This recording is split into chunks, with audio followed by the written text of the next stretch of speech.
It is the story of Sorrow, a corporate spy trying to start the next global war with the help of the demon that lets her speak all languages, but who falls in love with Gabriel, the psychic, trying to stop him. And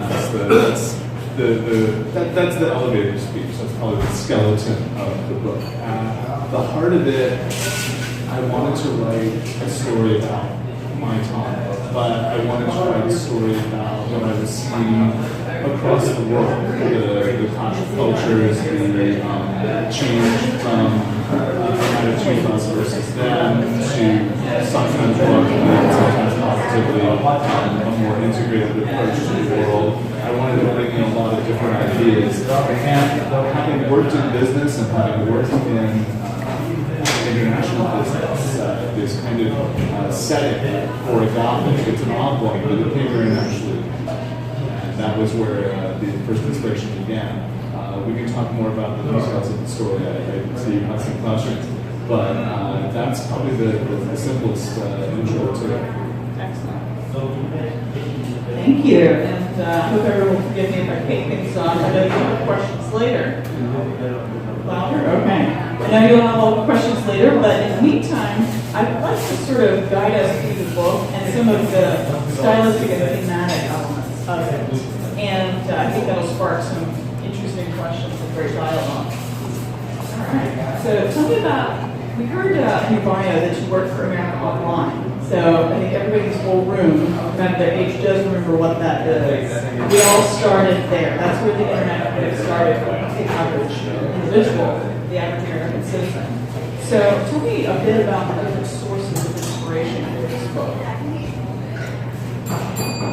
Certainly, traveling around the world and seeing the approach to the internet business was one, because it was one where you could sort of see a different culture when they're all trying to do the same thing. It wasn't like they were all trying to play a game that was invented at one place. Everyone was putting their own stamp on it, and that was an interesting kind of comparison, a way of looking at different cultures. It was certainly something I had to be aware of as a business person, trying to also embrace what the cultures themselves wanted to get across in the internet, how they took their own media, how they felt what they wanted to get on. That was instructive in a lot of ways. I mean, I wouldn't say I necessarily went native. I didn't have a chance. I wasn't in countries long enough to learn a lot of the language, except for the translations of the menus and the software. I can say print in 8 languages, I think, but that's about it. The thing that was interesting to me was just to see how people localized what they felt that they needed, also what their cultural anxieties were. Like a lot of times, the Hong Kong staff would ask me, what did the British do? And I'm like, I don't know if you're necessarily going to do what the British did. Like what the Germans did, what other countries did. People have their own ideas of who they related to, what cultural anxieties they have. And when you're an outsider, it can often be a little strange. When you're like, oh no, I would never have thought of you guys like that. Think of yourselves like that. So that certainly was one thing, just that disconnect between what people think about themselves versus what other people might think about them. That's always, I don't know what inspiration, something I went back to a lot during the book. I don't think it started me writing. What really started me writing was just a simple, I was in Turkey. I was working there, and it was my first place that was really culturally Buddhist that I'd ever been for a long period of time. I mean, they actually have like these sort of Gideon Bibles in the hotel. They actually have Buddhist English language versions of Buddhist texts and primers on Buddhist thought. And it was that kind of a disconnect, that not us versus them, that not thing toward Armageddon or toward the final battle. A lot of Western culture, not just Christian ones, the Norse had their laws. People had an idea that there was going to be some finite end time. Whereas I didn't pick up on that so much. There wasn't one side has to win and one side has to lose. It was very much an integrated thing. Some go up and down, the real experience, all the cliches you hear, but to live it and to be part of it. it started to work on me. It was like, this is how business people tend to work. A little louder. A little louder, thank you. I hear people talk about business people as just like these guys who wander through life and say, do this, do that. Maybe there are businesses like that, but I've never been part of it. For me, a business was much more louder still. Wow. Oh gosh. For me, a business is much more about finding out what people want and negotiating with them and compromising and understanding where they bring their own desires, where they bring their own aspirations. Not just from the customer point of view, but also the point of view of when you're dealing with a partnership. We were Americans bringing our AOL to other countries, but these countries have their own ways of doing business. These countries have their own local partnerships. When you're trying to find a compromise between all those things, one that would make everything work and everything happy, it was instructive. It was not the way I think that a lot of people have an opportunity to see the world kind of meshing and working. It was the workaday of globalization. It was the workaday of international trade, trying to work these things out. And there was something in that. There was something in that in the cultural approach. Most people, they live in their own culture and they have the anxieties, but to go back and forth, to find the compromise between them and what anxieties that can bring out, negotiations about what will other people say, what will other people do, how will we make money this way. All that together, it was to do it in a different country, one that wasn't Judeo-Christian. It was something that started in behind it, and that's probably the original inspiration. Yeah, you sparked a lot of this with me as well. I used to live and work in Japan, and they do very much have a cycle of life mentality, whereas we have the beginning and the end, and maybe there's a restart. But for them, it's very continuous. And they have absorbed a lot about Western culture, but they've also crystallized it into their own form. So I saw a lot of that in the book, and I think there's a lot of that, what you call the modern anxiety. There's a lot of that in the book, tensions between as cultures meet and clash or absorb parts of each other, or come into conflict or come into harmony. So I find a lot of that in your book, and it's a fascinating look at sort of the leading edge of globalization. But with all of that, so it was a fascinating career that you had, and so many travels and so much technology and the kaleidoscope of cultures and people. Why did you choose to write fantasy instead of a completely straight reality commentary or just a plain corporate thriller? Why fantasy? That's fascinating. Fantasy is a shortcut to people's dreams and fears. And you can talk about what people are anxious about in the real world. You can certainly do that. A lot of writers do that very well. But for me, to get at both what people have as fears between them, but also have what one group of people have as fears from or towards another group of people, fantasy, I thought, really let me go there very quickly. Why? It also makes it easier to have strongly oppositional forces, stakes that are important to people. There is, in terms of the real world, there's an honesty to it, but there's also a little bit of boredom to it. When you have people from one company and they have to fight people from another company, and you win out a little bit of market share, you tease out, the stakes are not that low. At least with fantasy, you do have some of the Western, somebody has to win, somebody has to win big. At least you can play with that idea a lot more. And I think that's where it comes from. I don't know that I fully have an answer to that. But getting out of the real world, I think, let me think about and talk about how people live. Also, I think that we bring a lot more fantasy into the way we look at the world than we even want to admit. And just yesterday, a whole bunch of people had to go down to the National Mall and re-argue that science is important. I think that, you would think that that's a case that got made by now.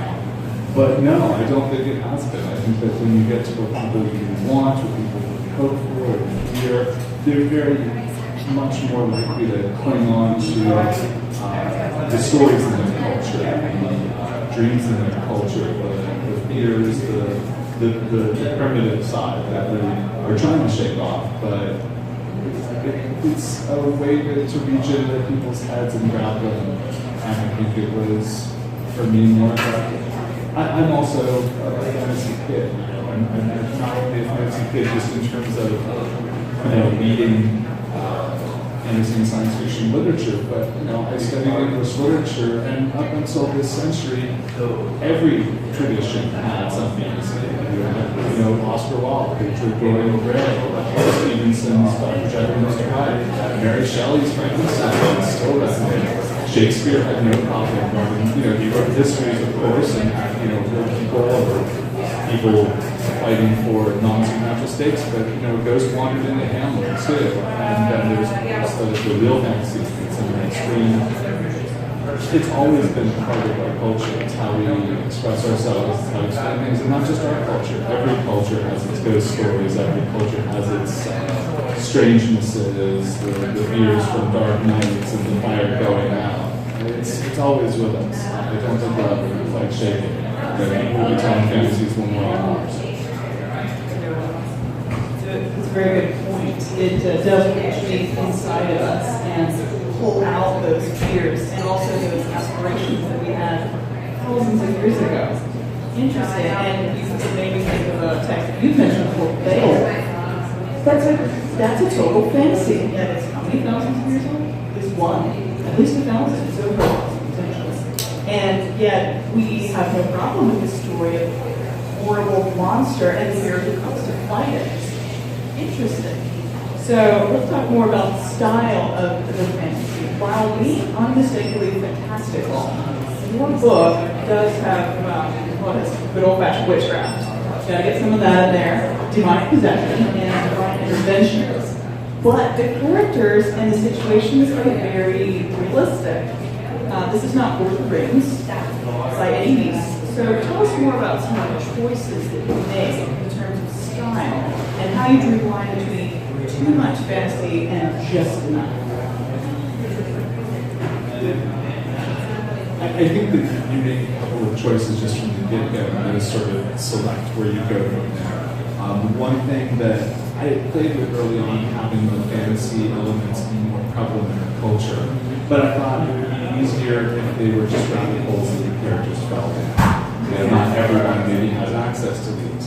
But then I didn't want to do the Harry Potter thing where, I don't like this Calvinism that you have where some people get to cast magic and other people don't. I know it's very undemocratic. I'm not a fan of that. I wanted instead it to be something that you could acquire, but at a cost not only of training, but also of those intangible costs that made it, that sort of, you can tell a fantastical tale, but it has to have some kind of its own dopamine. It has to have some kind of cost. It can't just be, I can do these powers. It didn't ring true. And it also made it a lot more of the body, of the person themselves, that they have to put in time, they have to put in effort, they have to feel more than just, it's not just working on the light switch.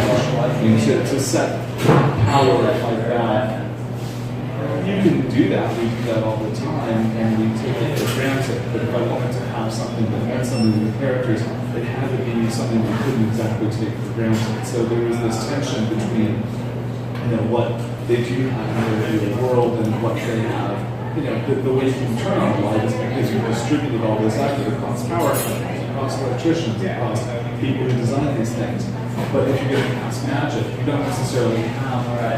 You to do all this work yourself. It is a study, it is a learning. And I like that idea of trying to find the complexity and the difficulty of it, even to make it more realistic, to make it more part of the world, even as I have the real world, which is a shared construct.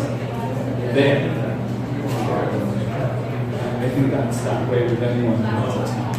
I don't want to belabor, metaphors about writers writing themselves. But anything, if you're a musician, if you're going to finally play, you have to put in a lot of time to do it. If you're going to paint, you have to put in a lot of time to do it. And I felt that even the fantastical, if it's going to be part of something, you have to put in a lot of time to do it. And that made it, you get calluses in your clay, you get ink stains, you get weirdnesses in your life if all you're doing is magic. And I thought there had to be a cost for these things. Interesting. And you have actually hit on something that I really wanted to talk about. So one thematic element in the book is how physical these people's existences are and how physical the magic is in this world. This is not the world of Harry Potter where you take a stick and you swish and flip and then something happens.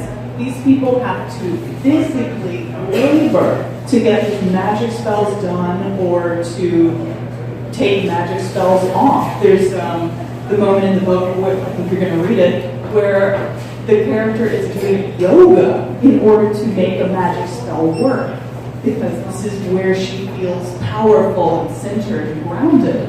And there's another moment where, there's a character, the main character, who has a psychic power, but it's a psychic sense of smell. So he has an incredibly sensitive nose.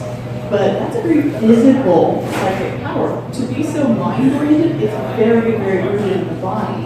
And there's another moment where a kind of father figure character has to meet with angels.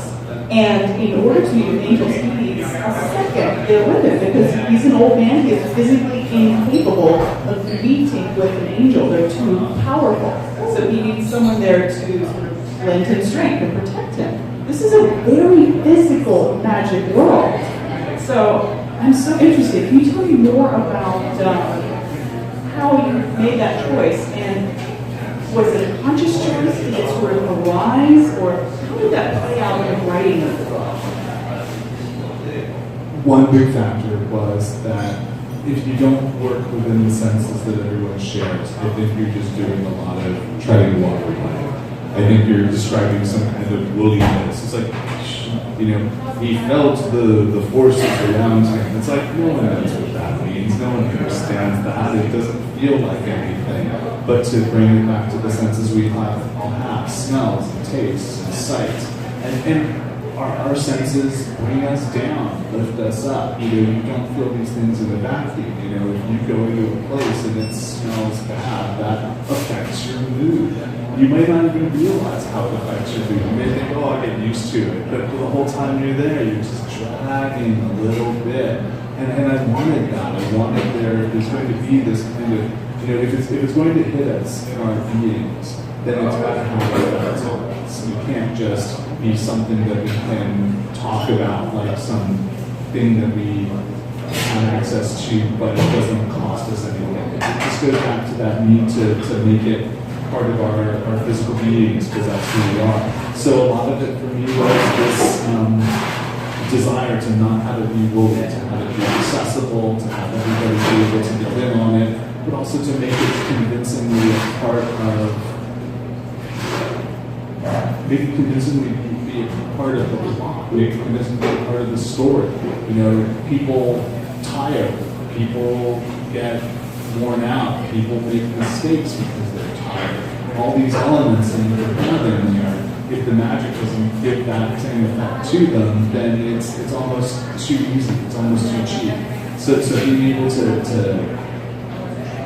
bring it into their bodies, it was very important to me. It made it more accessible, it made it more realistic, it made it more feelable. I don't know. It didn't want to write stuff that was just intellectualized and was just abstracted, because I think that if you do that, then you're taking away from the real risks that a character has to take. It's not for good, sometimes to distraction. And so I think that they're very powerful. So you can use them, but they're like garlic and salt. They will go a long way in your work.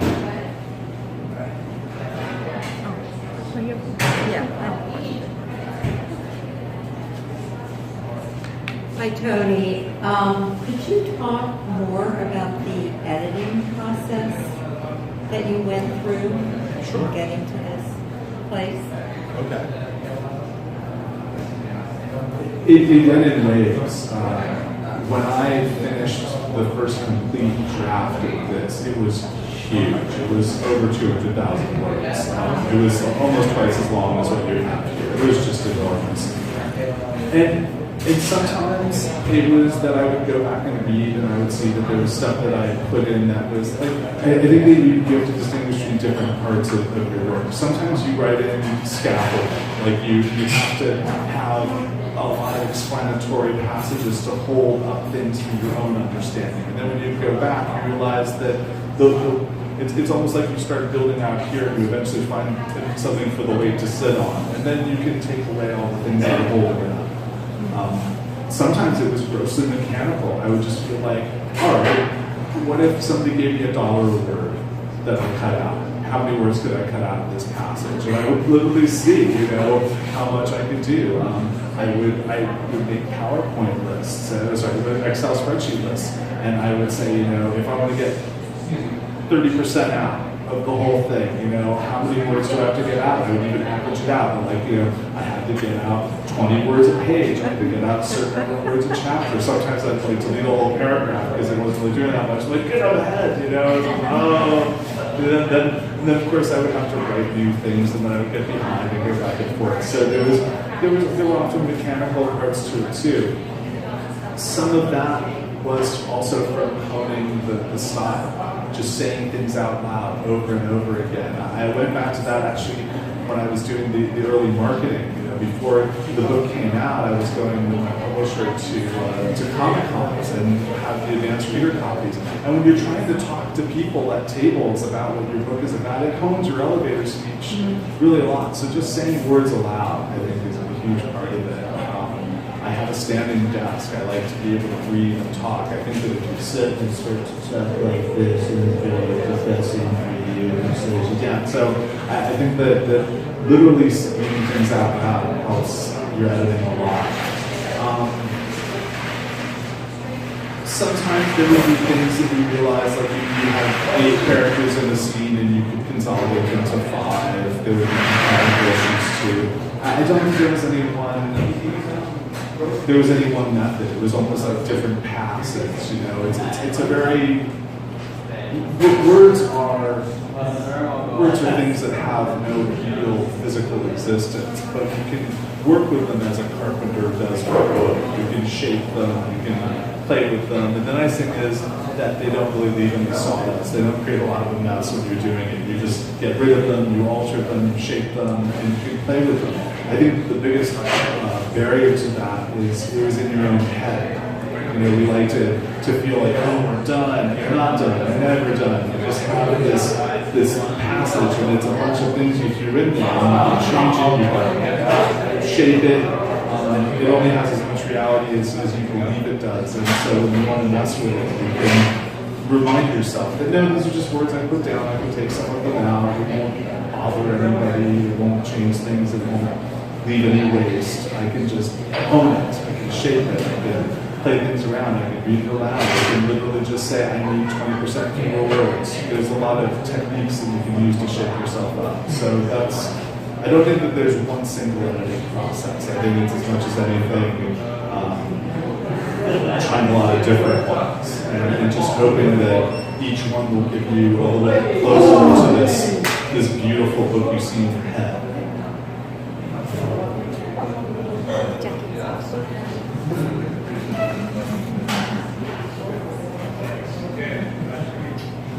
Your son really wants me to read, so I'm just going to ask one last quick question, and then okay. So you have two main characters. The female is by far the stronger, more bad, whatever, of the two. And so I'm just curious. One, do you consider this to be sort of a feminist novel to some degree because of that? And number 2, what made you decide to make the female character not only stronger, but to have her be on the side of working for help, and the male character be on the side of working for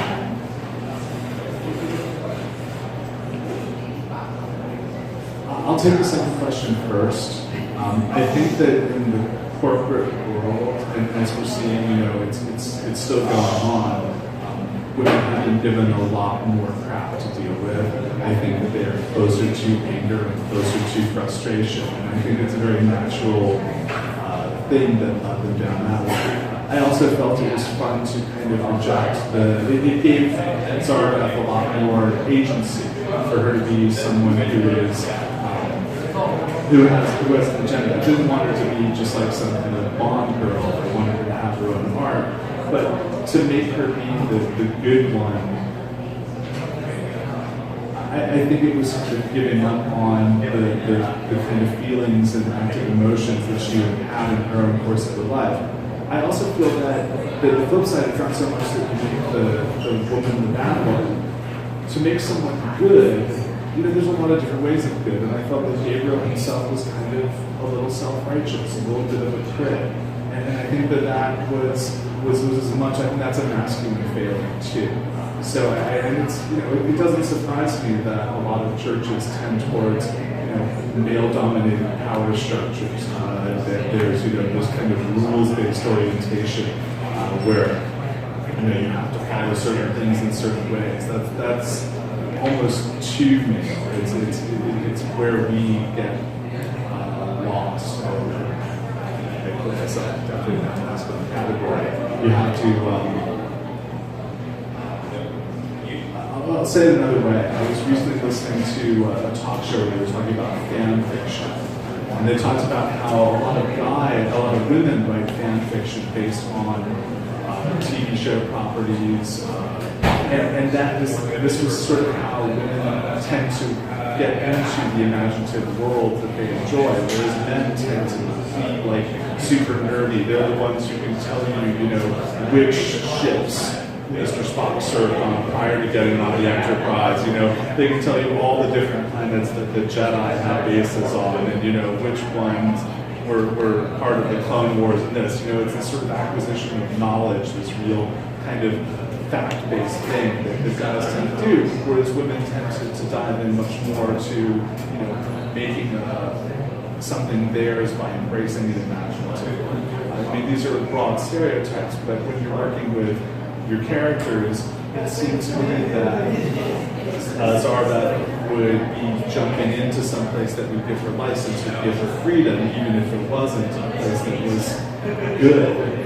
Whereas Gabriel, he's kind of trying to live his life very rigidly, and it's not working necessarily for him, but it's going to be very hard for him to shake that off. And so that was, I think, what drove the original selection of which side which worked for him.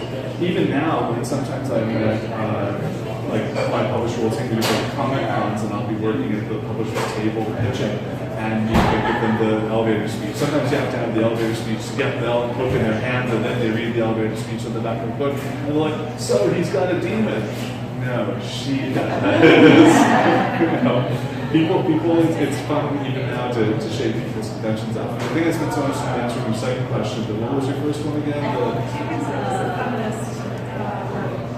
Do I consider it a feminist work? I consider it certainly a gender fair or gender parity kind of work. That was definitely something that I didn't want. There's discussions now in popular culture about tests for gender parity. There's the Bechdel test. Do women, have a conversation about something other than a man? The Mako Mori. Do women have a story arc other than just like being the object of desire of a male character? And I definitely wanted to hit those arcs even before they were defined as such, because I've been working on this before those became out and about in the lead world. I really wanted this to be, partly it's a love story. And so if you've got a love story, you've got two people who both have agency, who both are making mistakes, who are both finding their way through it.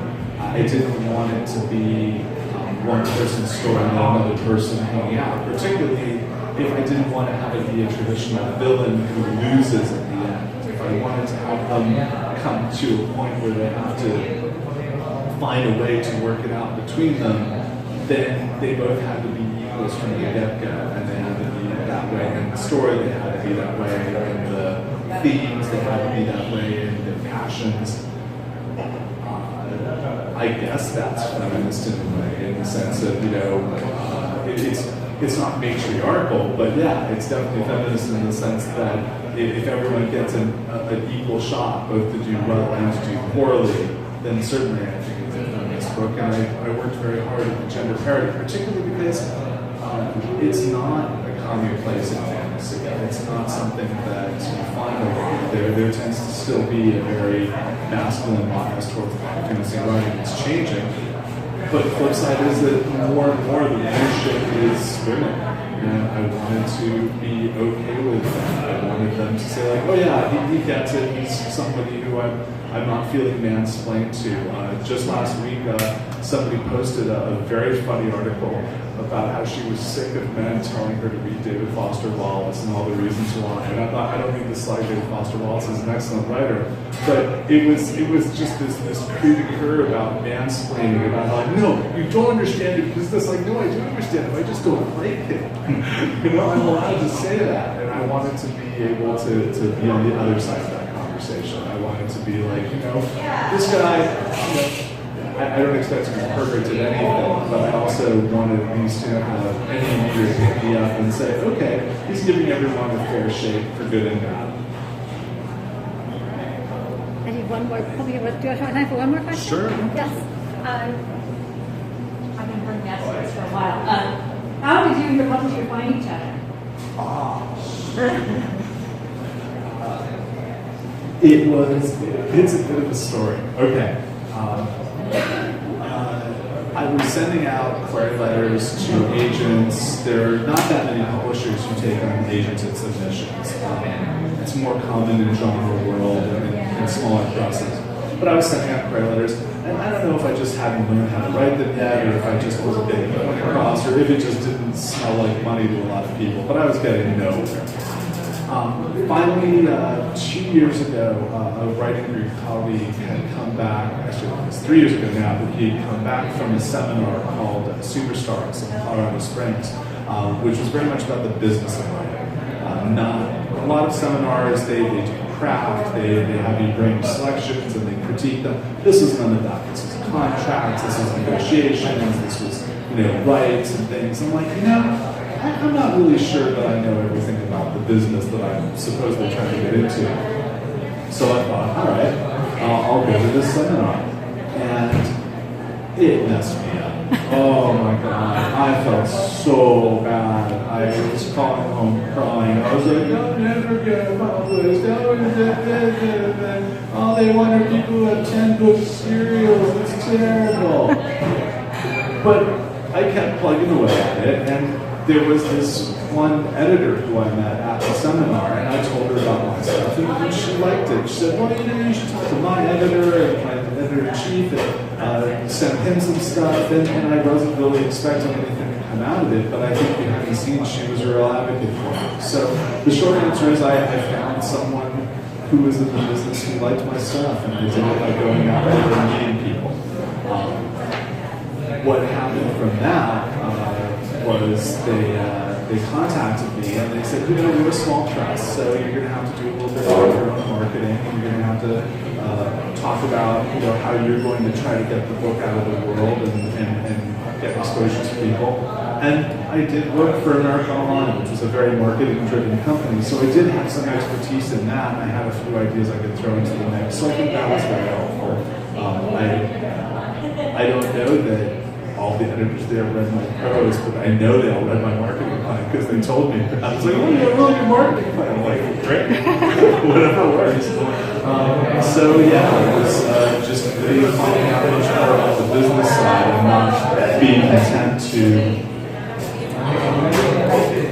not being content to sit behind the email and just keep getting rejections. I had to move out from that.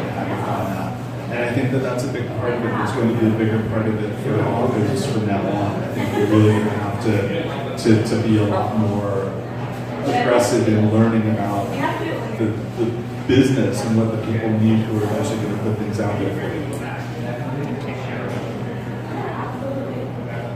Well, at this point, I would like to step away and just let Anthony take the stage and read a couple passages that sort of give you a taste of this book. Thank you. So speak up. All right. Well, I was going to start with one passage. That it was a passage that Lisa just read. All these are only a few pages long. But this is certainly the most fantastical of the selections. It's a scene early in the book where Zara has had her first difficulty. She's gone to London and she's met up with someone who has cast a spell on her that is slowly draining her life away. And she's getting weaker and weaker and she doesn't understand it. But it is also starting to affect her demon. And this is the clue that she has to do something. And it's the first time she's ever actually had to fight in this arena that is not the real world anymore and figure out a way to do it. Zara looked. She felt nothing, but knew there was a damage inside her. Something in her dream had told her more. It was 4:30. She made coffee and turned on the TV. In a news report on tensions in Iraq, the gray-haired Kurdish politician spoke around his bristly black mustache. She couldn't understand him before the translation. She changed channels. German business, French drama, Russian news, all foreign again. Her demon was gone. How had she missed it? She ran to the toilet, vomited yellow wine. She called Missy. Missy answered. She retold the weekend of a breathless battle. You're careless, Missy said. He's eating your life, but for your polyglot, you most likely dead. Signal magic. Bet he's an Osmond spare type, holds himself back during sex. Whatever, I think I need help. We'll break his connection. Got a pen? Missy dictated a simple spell. Around the stall, center to close, you know the drill. Not really. Learn by doing. You gotta perform it. Sing song, a bit boo. The power is like a show. Good luck. It'll hurt. Thanks, Scarlett said. I guess I owed her. I reckon we're even, Missy said. And we're friends. See you soon, I hope. Zara had no time to reflect on Missy's generosity. She had never done anything like this, and had it work. This, or dying. She traveled with tea-light candles in case she smoked in hotels with sealed windows. 2 fresh bars of soap on the vanity. She pushed the bed back and rolled up the rug. Enough space for her body. Barely. She hammered a safety pin into the floor with her shoe and tied a length of dental floss to it as a compass. Using soap, she drew a circle, marked even points for the star, and used pin and floss to draw straight soap lines. Blue light seeped up the eastern sky. She showered in cold water, put up her hair with hotel pencils. On the bed, she rehearsed the spell. Not getting it. Easy for drama queen Missy. Sorry, but had no talent for performance. She spread her bathrobe on the floor outside the circle, sat cross-legged, breathed deeply. She raised her abs into downward dog pose. If she had to put on a show, better yoga than singing. She lit the candles and stepped into the star in the circle. She stood in tree pose, left foot flat against right thigh, arms raised and thumbs linked. The spell was chanted once from the center, 4 times at each point, 5 more at the center. No water, no rest. Endurance was part of the cost. Cross the circle or break the sewing lines. Worse than what she fought. Zara chanted, her voice rough and plaintive. I want this to be over now. I want him to be gone. He steals my life to feed his youth. He sucks me dry to bone. I will sever his connection. He can no more hold on. I want this to be over now. I want him to be gone. She stepped down, pivoted, held out her arms to warrior pose.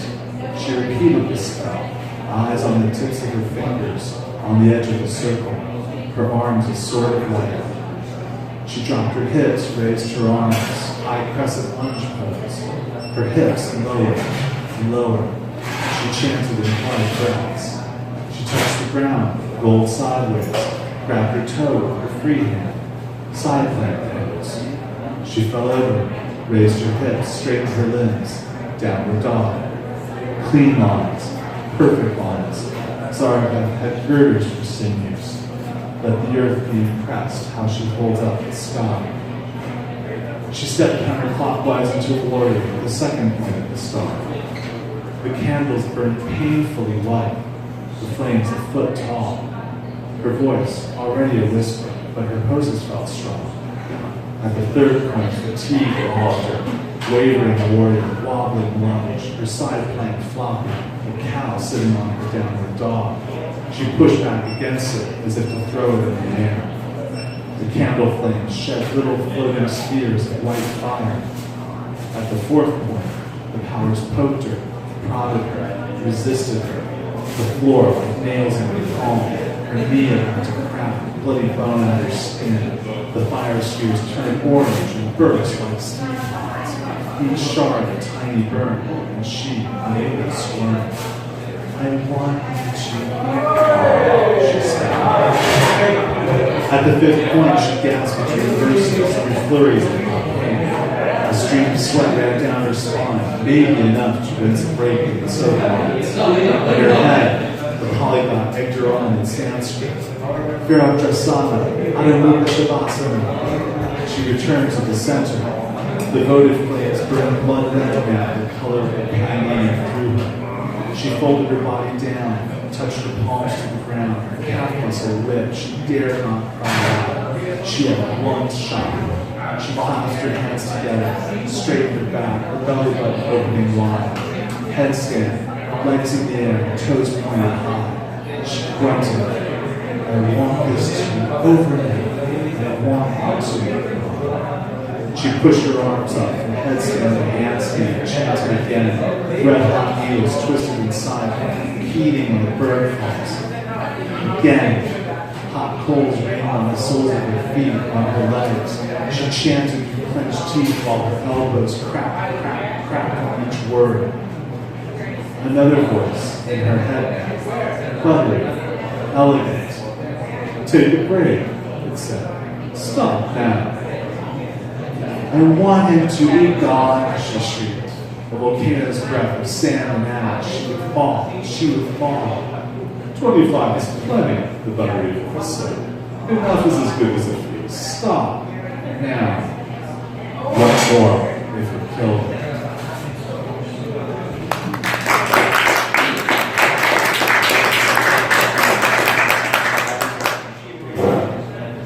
Thank you. That was a fun scene to write because it let me bring a couple of usual conventions. We talked earlier about I didn't want magic just to be something you could wave with a wand. But also, it presumes that people are good at public speaking. What if you're not? And people have to find their own talents and offer them to the world. And it let me play with that idea a lot. So that was the final inspiration for that. Also, it gave me more body to work with. It gave me more sense of pain and what this actually might cost a person to do. There's also an element, I think, of in the movie The Shining, Stanley Kubrick talks about how it's only when the ghosts let Jack Nicholson out of the chest freezer that you finally know that there really are ghosts. Up until then, it could all be him finding a stash of alcohol and falling back into his alcoholic ways. It's only at that moment that you really know you're really in the ghost story. And I didn't want to quite get there at this point. I wanted it to be something that she could have in her own head. Maybe she's making all this up. She already has a demon, but she's in London. She hasn't really been doing much with it yet. I wanted to be a slow pace to it. So there was a lot going on in this scene. The other scene that we suggested I wrote, it's a Gabriel scene. And if that was more the fantasy element, this one is the corporate thriller. Gabriel has gone through a lot of things at this point, some of them supernatural, but he also has a day job for his company, and he's looking for garden variety manufacturers, and he has come upon an embezzler.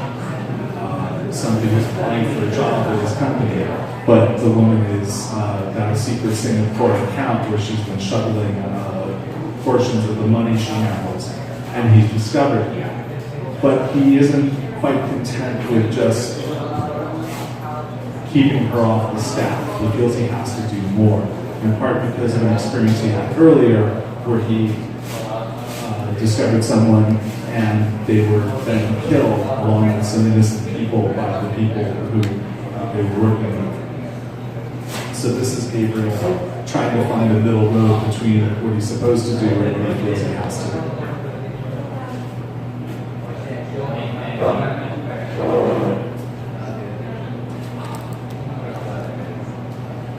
I should mention that he's about to take a trip. He's in San Francisco, and he's about to take a trip for a vacation. Sunday morning, he packed his suitcase. It wasn't full, and the round-trip bag fees would cost more than his ticket. He borrowed a cheap blue vinyl carry-on from his roommate, small wheels and a bent handle. It would do. He packed again. 12 hours until his flight. Gerald Hendry, ignored. Dead. Pam McKee, ignored. After days with her file, Gabriel knew her address. The interstate was fastest south, but it was only a half hour longer through the forests. The car sharing service had a copper-colored Korean coupe a half mile away, wide chassis and enough engine to drive in mountains. He put on a suit. An hour out of the brown city to gray road, green hills, blue sky. Touring cars slowed traffic on long straight skyline boulevard. But Gabriel had time. Pleasure enough to drive, to direct the car, downshift and coast to the roads rise and fall. Pam McKee lived high above Santa Clara on a private drive off the Great Road. Trucks from a landscaping service blocked the driveway. He drove past, walked back along the edge of the yard to a majestic view of the valley in the North Range. The house was on a summit, room enough behind it for a road-wide strip of grass and a lower terrace. Workers raking the grass with prep plant beds on the terrace, not far from the steep drop. Thick smells of soil and moss, energetic, alien. In their midst, a small woman in a wide straw hat, dramatic like an orchestra conductor, billowing cream linen. Gabriel was surprised. In badge pictures, she seemed mousy and shy. She walked toward him, shining her gloves. "Can I help you?" Gabriel Archer for an Imperial group. "I'm doing your background check." He handed her his company badge. "Can you talk a minute?" Her face wanted to snarl. "I would expect an appointment at my office." "I'm here now," Gabriel said. "I need 10 minutes." "Fine, come in." She led him across the patio into the house. Inside, a vaulted honey gold pine ceiling framed with view. He stood to admire. "You came from San Francisco?" she asked. "Pleasant, yeah. Skyline Boulevard. That's it there on the far range. Great drive. On weekends, during the week, you go to Cupertino and then the 280. I might get an apartment in the city. If I get the job," she added brightly. "Do you live in the city?" "Russian Hill." "Nice neighborhood." "Modest digs. I like it. And it's quick to Embarcadero."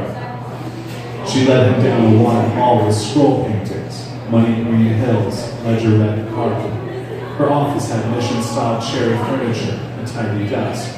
She still held his badge. "I'm getting the water. Can I get you something?" "No thanks." Behind the desk were community awards, pictures with city politicians. Between shelves hung sepia photographs of 19th century Chinese, couples and families. He returned with 2 crystal glasses of water and the scent of copper. "If you change your mind." "Thank you." He took his badge and a glass. He wouldn't drink, but he enjoyed the cold in his hands. Are those pictures family? Usually I say yes, she said. Keep it simple. My great-great-great-grandfather mined borax in Lake County. Only Chinese worked borax mines, did you know? No one else could bear the stench. They didn't have money for, what were they called? Daguerreotypes? So these are copies of pictures from the university archives.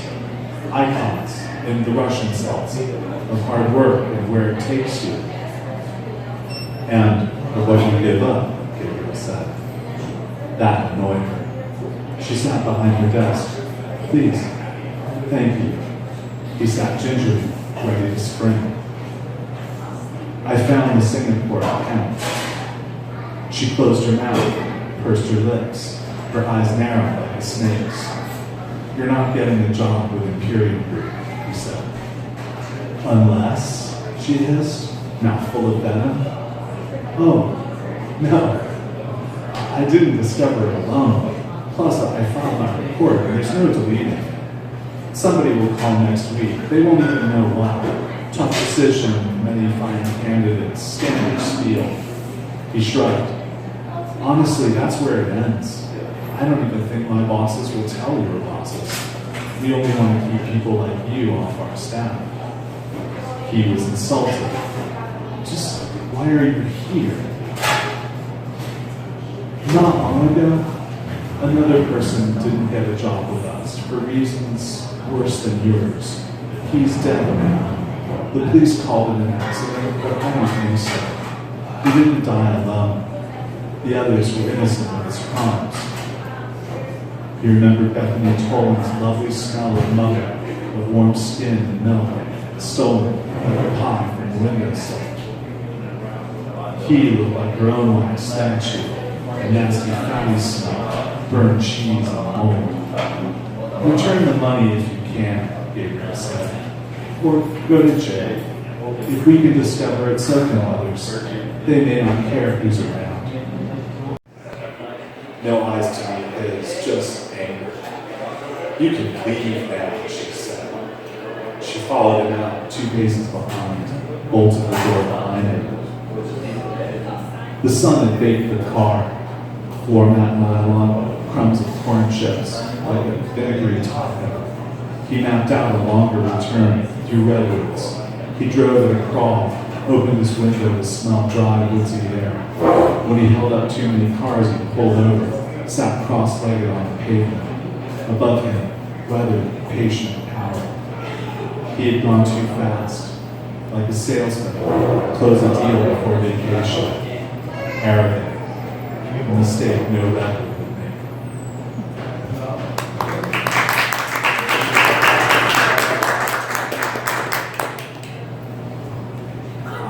Encore. No, it's time to back up.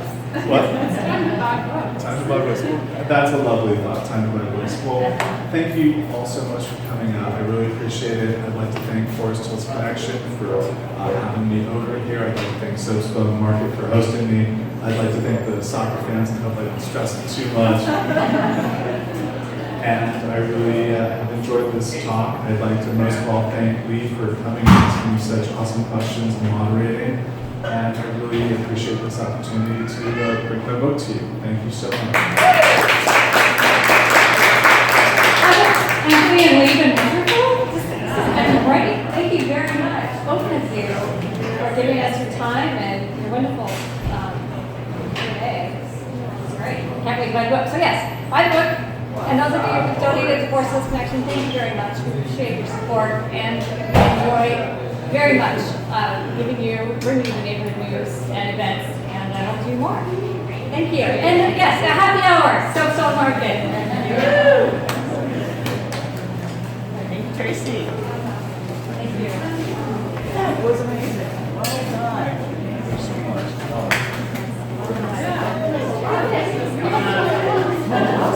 Caught on camera.